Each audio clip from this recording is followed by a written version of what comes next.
Back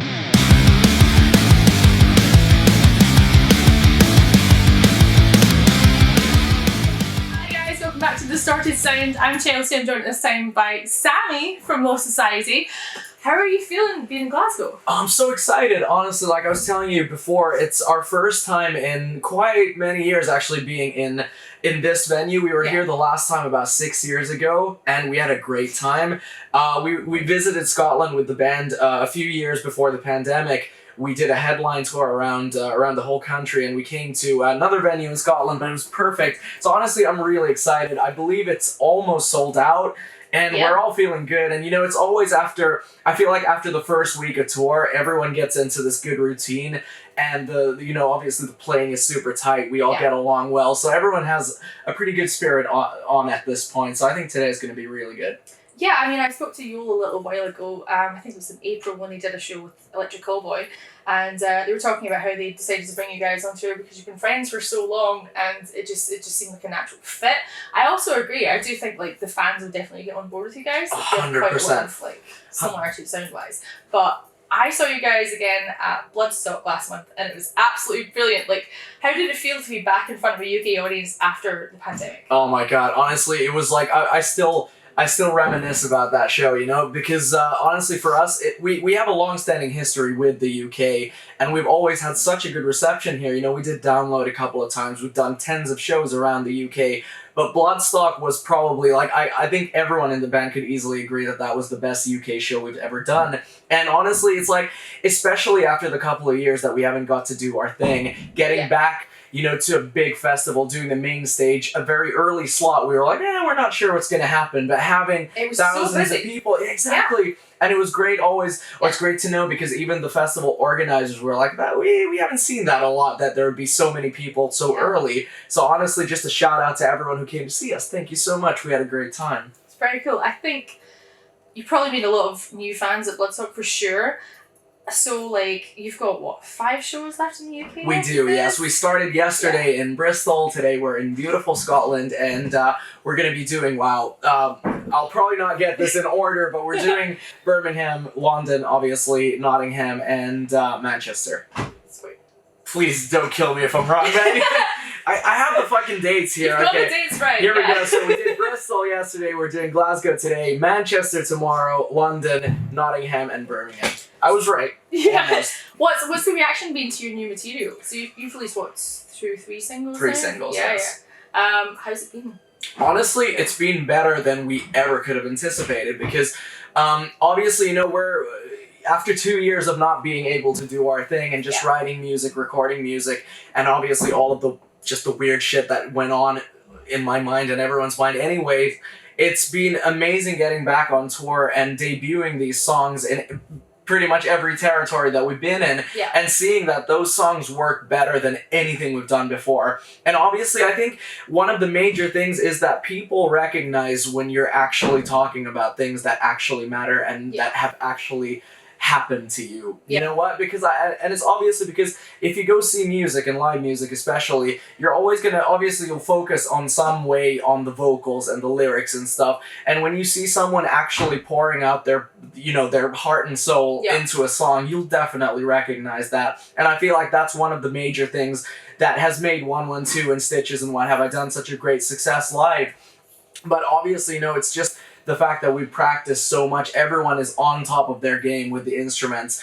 And, I mean, we're just having a great time also. It's like turning tragedy into something beautiful, which happens live. And, you know, that's why we do this. Absolutely. I mean, like, I was saying this before, but I discovered you guys on your last album. And for me, what grabbed me, what kind of made you guys stand out was the authenticity. It was like, when I listened to your lyrics, I wasn't like, you're just saying that, like, to kind of, you know, get a certain reaction. Like, you mean this, and like you're actually pouring yourself into this music. And I feel like when I listen to the new album, it's like a step above that. Like, it does feel like a little bit of a branch off. Like, there's almost like a new sound to you guys, but you still have like core elements that make Lost Society. So when you were making this album, like, was there something that you consciously said, I want to do this differently? Or was it just a case of, I'm going to sit down with pen and paper and I'm just going to see what happens? Well, you know what? I think the magic that's behind Lost Society, and the fact that so many people also say the same, that they'll recognize the new elements but they'll still hear the band. I feel like that's all because everything we do is like, in a way, we never think about what we do. Everything comes purely natural for us, and I think that's the only way to do this, like the proper way, because I feel like there's going to be a band who could easily just be like, oh, okay, there's a resurgence with nu metal, let's do something like that, or there's something, emo's coming up, or punk is coming up, or something like that, so let's shift towards that so we please a certain group of people. But I feel like when you do that, people can sense that bullshit from miles away. Yeah. And at least myself, I could, because, you know, when you get into music, when you love a lot of bands, you'll hear all of these little kind of shifts in dynamics and stuff. But for us, like, if I pick up a guitar and I start doing something, that's going to be what we're going to be doing. Or if our other guitarist picks up a guitar, what I write down on paper, that's what I'm going to be singing about. So I feel like for us, it's kind of the perfect formula of not thinking about anything, but at the same time, obviously, setting your goals higher than they've ever been. It's like, you have to always top yourself. That's just pure and simple. You're only as good as your last song or your last record, in my opinion. So for us, we always like to challenge ourselves, but everything has to feel natural. And, you know, we'll bring in new elements from here and there, but there are always going to be elements of music that we love to listen to ourselves. But in the context of what we did in the past, it just didn't suit that. So I feel like that's why people are going to be like, oh, okay, there's new stuff, but we know that this is Lost Society. So what were you listening to when you were making this new record? Wow, honestly, I mean, like, kind of the new things that I was listening to were pure and simple as Nine Inch Nails. I've seen a lot of your story. I was just talking to Yoel today. I was like, because, like, we both just worship Nine Inch Nails, but I was one of the people that I got into it super late. But, and like, in hindsight, it's weird that I got into it so late, because I love stuff like, I love Prodigy, and, you know, I love the whole machine, electronic elements kind of thing, but yeah, Nine Inch Nails definitely was number one. A lot of My Chemical Romance, actually, because I was also late to the party. I listened to the Black Parade for the first time last year, and I was like, what the fuck is going on here? How did you avoid it for so long? Well, because honestly, the thing is that when I grew up and I started listening to metal music, we had this really fucking messed up thing going on in Finland, but I feel like also globally, that, you know, you're labeled immediately. It's like, you like this kind of music, you're not allowed to listen to this kind of music. You play this. Exactly. It's like, if you listen to Slipknot, you're a poser because it's kind of new metal. It's like, what the fuck are you talking about? But I bought that shit. I bought into that 100%. And, like, if I have to think of something positive, it's at least that I've been discovering so many new things. Like, in hindsight, I'm like, obviously I should have known all of this stuff, but still I'm learning and discovering new bands all the time. So, you know, it was like a mixture of listening to all the stuff that I always loved, which is always, you know, it's always going to be Maidens, the Children of Bodoms, Megadeth, and blah, blah, blah. But it was a lot of Nine Inch Nails, some Pendulum, Halsey's new record. I've been listening to that nonstop for the last couple of years. And, you know, the My Chemical Romances, then you have your Anti-Flags, you have just everything. Because I'm a music lover, and, like, the last couple of years, like, because a lot of people have also asked what the biggest difference in the kind of music style has been that we did with this record versus what we've done in the past. I think with this record, we kind of said goodbye to the last bits of us being like, oh, are we sure we can go that far with something? Yeah. It's like, yes, the fuck we can, because this is our band, it's our music, and in 20 years, I don't want to be like, oh, I wish I took that risk or that risk. It's like, just go full out. I think that's the only way you can create something truly magical. You don't want to, I think especially after COVID, a lot of people have this outlook where you don't want to be sitting in, like, your rocking chair when you're old and be like, I wish I'd done that. Why did I not do this? I'm so worried that this person's opinion of me. That's the thing. Just do it. 100%. And, like, when you kind of let go of that, you find this freedom, and I think it shows. Like, you seem happy on stage. You're just like, fuck it, I'm going, like, balls to the wall, I'm doing it. Sorry for swearing. But honestly, I feel so much that way, because, like, during the whole 2 years that we didn't get to do anything, and then especially after the, like, 1.5 year period where I basically decided that I'm no longer going to be a human being, it's like when you reach that point in your life, you start to question every time you've said, I'm gonna do this one day, I'm gonna move there one day, I'm gonna do this one day. It's like, why? Because you literally have no idea what's gonna happen tomorrow. I have no idea what's gonna happen tomorrow. Could be that the world ends, could be our bus fucking drives off a cliff. Who the fuck knows? Well, yeah, I mean, knock on wood in that sense, of course. But I want to get on stage every night and play something that I truly love.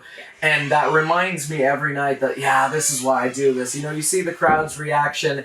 They really recognize the fact that you're singing from the heart. And you obviously want to feel like you are singing something pure. And I feel like with the new record, we're still doing that. We've always done it, but we're still doing that 5 records in. And I feel like that's something that not everyone might be able to say. Was there, I mean, this might be a bit of a personal question. Do you feel like there was an element of writing this record and feeling like you didn't want to be here anymore and thinking ahead to playing it live and kind of having that connection again with the crowd and getting back into that environment? Was that something that kind of kept you going? Well, honestly, in a way, like in hindsight, I could say yes, but the whole record is based upon the fact that I decided that this is the last thing I'm going to do. It's like the whole record is basically a big note to the world saying, thanks for everything, but this wasn't for me.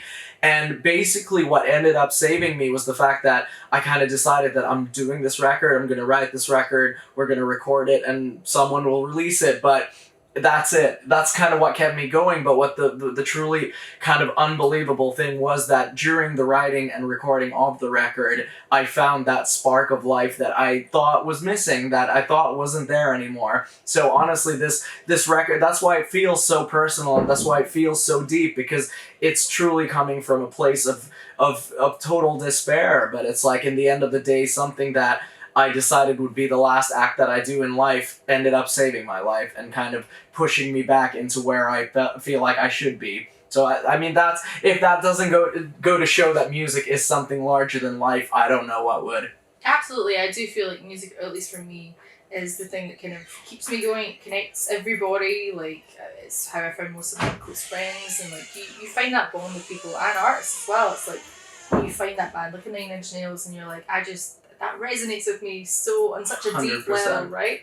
Now, speaking of something we were talking about earlier, 1,000 Ways to Die. Fuck yes. Love this show, right? Love it. Love it. Love it. So, well, how did you choose? What would you do? All right.